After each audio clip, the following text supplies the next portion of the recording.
Now, the region's biggest new swimming event takes place at Alton Water near Ipswich this Saturday. It's called the Great East Swim, and it's a mile long. The oldest woman competing is Marion Bullock from Essex.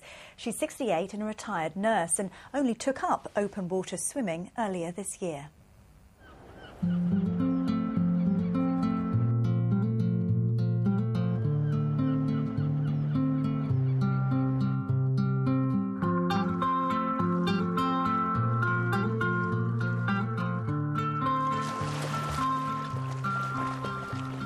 Just before 7 o'clock, and as the sun is rising, Marion Bullock is already up and in the sea. As the rest of Westcliff-on-Sea is just waking, Marion is training for another big challenge. Isn't it lovely? Absolutely. Sunrise is beautiful. I mean, on days like this, training must be easy. It's lovely, actually. Yes, it is. Very bracing. After the swim, Marion pops round to her daughter's house to walk two of her grandsons, Alex and Anton, to school. Not so much a walk, more a healthy jog. Tough for unhealthy BBC types to keep up. You do keep up a fair pace, Marion. Do I, really? Well, you know, it's... yes, I suppose I do. I suppose I've got the nurse's walk, haven't I? Marion has run the London Marathon 3 times and with her husband Tony has cycled all over the world, so open water swimming holds few fears. But obviously in windy weather you're battling with the waves in your face and the tide's pulling you one way and the waves the other. But it's a challenge. You always say, I won't let it beat me. Marion Bullock is a remarkable woman. She feels very fortunate to be in such good health, but says she doesn't feel in the slightest bit old. She's hoping to run, cycle and swim for many more years yet.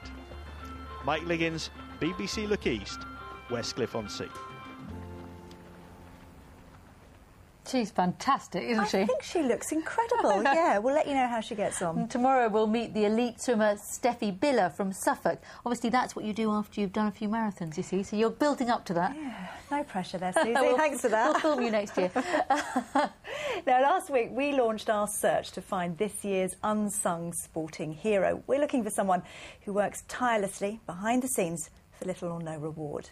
The England women's cricket captain, Charlotte Edwards, is heading our search. Out of all the awards at Sports Personality of the Year, this is my favourite. I wouldn't have made it where I am today if it wasn't for so many people giving their time up for absolutely nothing. For more details, visit the BBC website. Applications close at the end of October. Good luck. So if you want to nominate somebody, you need to get a form by logging onto our website. That's bbc.co.uk/lookeast and then click on Unsung Sporting Hero. Now, if you're like me, you dread anything going wrong with your car because it could mean a hefty bill.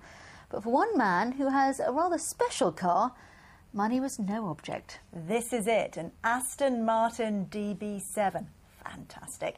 Now, when it needed fixing, King Mohammed VI of Morocco chartered a Hercules transporter plane to fly it 300 miles to Cranfield in Bedfordshire.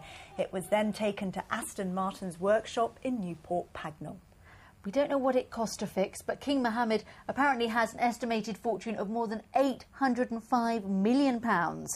So we don't think he was too worried about the bill. I think it was 1,300 miles as well. Was it 1,300? So all the way from Morocco to Bedfordshire. That's quite a journey, isn't it? I thought it was about getting my car towed over an hour and a half. Maybe that wasn't too bad.